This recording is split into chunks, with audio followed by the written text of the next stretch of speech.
Hello everyone and welcome to another casual review. Today I'm talking about Tiny Tina's Wonderlands. This is a standalone game from the Borderlands series. In Borderlands 2 there was a very popular DLC mode where Tiny Tina is basically like a dungeon master for a Dungeons and Dragons game, and you're kind of playing through the medieval times with Borderlands gameplay. And so they kind of took that DLC concept and then made it into its own fully fledged game. Instead of calling it Dungeons and Dragons, they actually call it Bunkers and Badasses, so B&B. Tina returns as your DM, but you are accompanied by two other players. One of them is a robot named Fret, that is voiced by Wanda Sykes, and the other one is a human named Valentine, voiced by Andy Samberg. They don't have their own characters that they play as. They're kind of more there for dialogue purposes and decision-making purposes, whereas you just kind of execute what they suggest that you do. So it's almost like you and two other NPCs are controlling one character, if that makes sense. They're mostly there just to like interact with Tina and banter and have that player feedback that you normally would in a typical D&D game. The setting is your character that you create is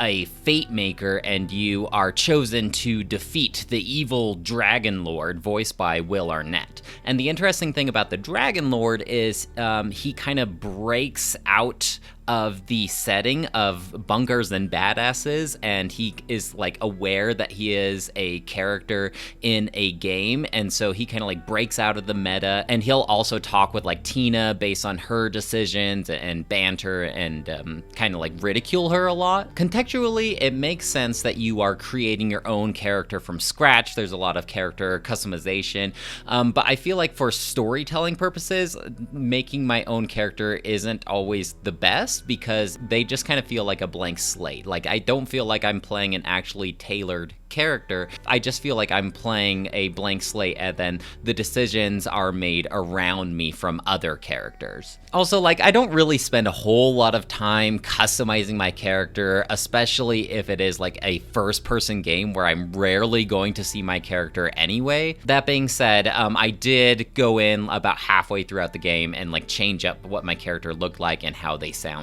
I mean, no matter what you choose, I think that the character design and model design in the Borderlands franchise never really looked that amazing anyway. You're kind of playing more for the gameplay than the visuals, at least in my opinion. As far as its ties to Borderlands, there's not like a ton story-wise. Like, it doesn't often reference events that have happened in previous Borderlands games. This is kind of more of its own standalone thing, but they do bring in a couple things, like the popular butt stallion from Borderlands 2 is like the queen in this world. And then I think they bring back, I forget the name of the character, but he's like the guy who punches in Borderlands 1. He kind of plays like the fairy in this game. It definitely brings in the irreverent humor that is in Borderlands, just the silly, over-the-top type of stuff. The humor itself can range from just slightly amusing to pretty funny, depending on what mood I'm in and what I have consumed recently. I never have actually like laughed out loud, but enough to breathe air out of my nose. It is kind of nice having a break from the super serious content and playing something that's a little more lighthearted and bubbly and silly. And I do think that humor-wise, they really try to recreate the fluidity and humor of playing like an actual game of D&D, where like the players can get fixated on something that's inconsequential and the DM gets kind of annoyed with it, or the DM will make changes on the fly based on the feedback that they are receiving from the players. And so they do that thing where like you'll encounter, I don't know, like a building, and then the players will comment on it, and suddenly the building will change based on their feedback. I liked the variety of different environments to explore as well. Like at first you do go to the typical sieging the castle kind of setting, and there's goblins and skeletons, but then you go to like this swampy area with a ton of giant mushrooms, and you encounter little creatures called Murphs instead of Smurfs. And then you go to like this beanstalk area that's like up in the sky. One part that I don't really understand is a large segment of the game is pirate settings. Are pirates necessarily D&D? I didn't think so, but again, I haven't played too much D&D myself. Then you go to like underwater city areas full of, they're not called Naga from like Warcraft, but they're basically like the Naga from Warcraft. Decent variety in terms of environments. Mostly how you're going to be navigating these environments is like this weird overworld setting that hasn't been done in a Borderlands game yet, and basically you almost go to this more isometric view where you're moving this character around this area that's kind of been like constructed from a tabletop setting, and so you're going to be encountering areas like where a giant Cheeto is blocking the way, and so Tina kind of implements it into part of the story. Like, she didn't accidentally leave the Cheeto there, she really meant it to be a roadblock. Or you'll encounter like erasers that act as bridges, or in order to like navigate to previous areas to unlock shortcuts, you kind of knock down these bottle caps and then they create ramps. Your character can't jump in this overworld setting, they can just like hit, and then you can drop down different varying levels. This is where you're going to be doing most of your arena encounters, which the arenas aren't necessarily my favorite. I more prefer to navigate a big open setting like traditional Borderlands style. I don't want to be put into like a singular room and just go around and shoot guys. I'd rather have more freedom than that. But yeah, you are going to have a ton of optional arena battles here. Even it kind of does like a Pokemon thing where if you go into the tall grass, then you have a chance of like encountering random NPCs and you can get into an arena battle. Like, you will have an opportunity to grind for XP and gear this way, but I find it to be pretty boring myself. You will also encounter side quests in this overworld, and sometimes they're like interact with this statue in the overworld, but other times it's like go into this arena battle and complete this arena battle. My biggest complaint about the overworld is how the characters look. They almost look like they're bobbleheads.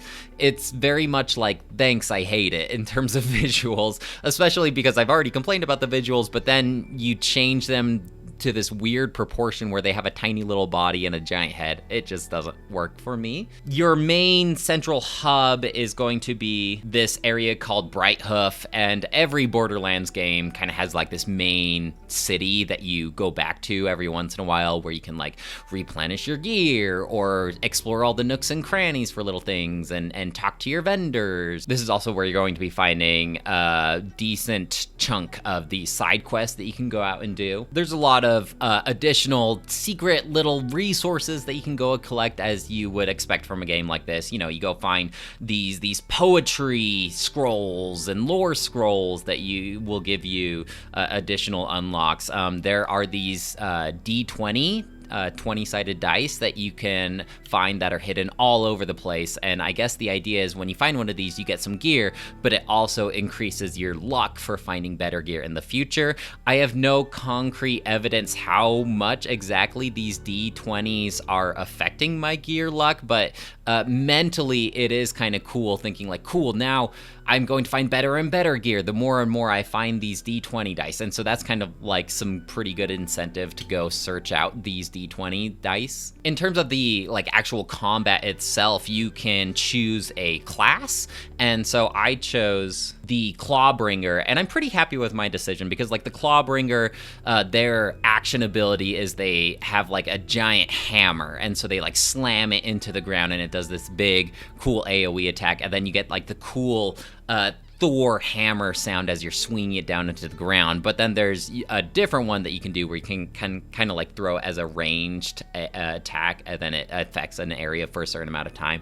I didn't like that one as much as just slamming the hammer down and doing a big AoE attack around me. And so I spent most of my upgrades and skill trees like upgrading that giant action attack and making sure that I could use that action ability as many times as possible. Another cool thing about the Clawbringer class is you get like a tiny little wyvern companion, which is fun. And then eventually, like midway into the game, you have the ability to multi-class, so you can have two different classes and enjoy the benefits of both of them. I wish that the game really made melee attacks a viable option without having to really upgrade your character to use them. For one of the equipment pieces that you have that's pretty common is your melee weapon, and so when I have a dedicated item slot for these melee weapons, I wish that the melee weapons felt meaningful and impactful, but at least in my experience, almost always it was more beneficial to be shooting your guns rather than sticking to melee, unless you specifically tailored your character for that melee attack. I mean, which makes sense. It is an FPS, but I think because it's trying to combine the whole D&D aspect with the first-person shooter, both should be viable options. Instead of the grenade modifications from previous Borderlands games, you have spells, which I really like this edition. The spells really vary in terms of like what ones you use. It actually reminded me a lot of BioShock, where like you have your gun in one hand and then you're casting a spell with your other hand. Are the spells as cool as BioShock? No, but they are cooler than grenades, I think. They are pretty generous with the amount of times that you can like level up, and the skill trees, at least for the Clawbringer, were pretty interesting and exciting to unlock. You can also, once you do like a skill point in your skill tree, you can also give yourself a little bonus that like increased elemental damage or reduce cooldown, things like that. One of my complaints though, I guess I don't know this for sure, but it felt like the enemies were scaling to my level, and I always have a problem with this. It needs to be like a very loose scaling with my level, because I feel decentivized to go and do side content or grind for XP, because no matter what, the enemies are always going to be as the same level as me, and so it never feels like I'm getting stronger. It just feels like I'm staying at the same level as the bad guys that I'm fighting. I did do every side quest that I came across. I probably didn't 100% complete all the side quests, and I definitely didn't get all the collectibles, but I engaged with most of the content from the game, and I was level 35 and the end boss was level 36. One of the major complaints that I heard other people give this game when it initially came out is they would say it's too short, and I do feel like it is not a full price game. I wouldn't pay $70 for this game, but it does feel like a smaller game that is worth maybe $40 or $50 at full price.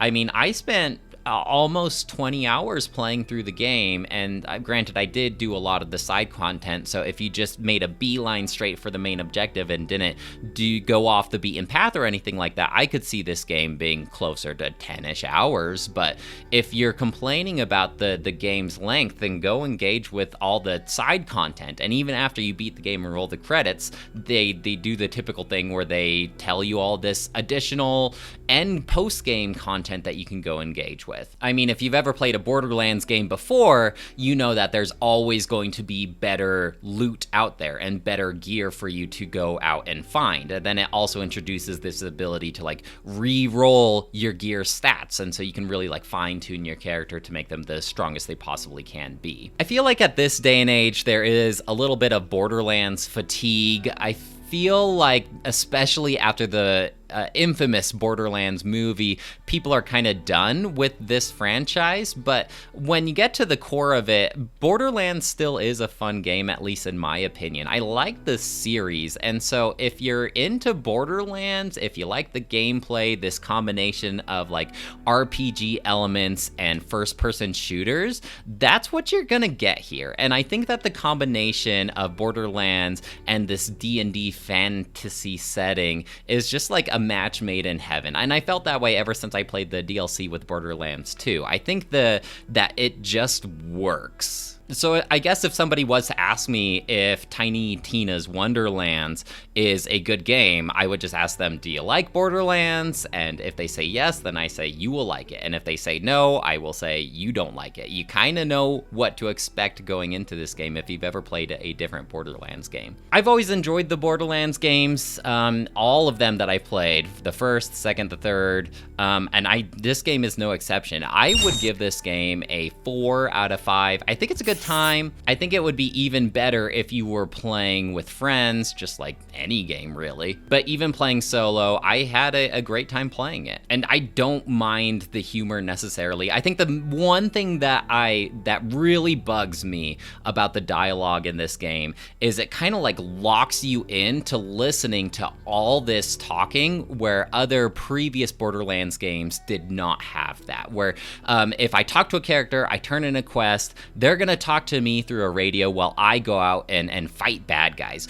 Whereas in this game, I feel like it forces you to basically stand there and listen to the voice actor read off a paragraph of lines while you just have to like stand there and listen to it, because you're probably going to have to interact with them in some way after they're done saying all that they need to say. I wish there was some way to either like play while I'm listening to the dialogue or just skip the dialogue completely, because this is a very talky game. Well guys, that's it for me. Let me know if you have any questions or comments about Tiny Tina's Wonderlands, and I'd love to hear what you have to say.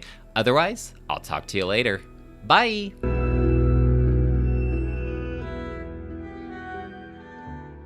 He'll need to do his business soon. Make sure he isn't interrupted. He can't make duty if he's anxious.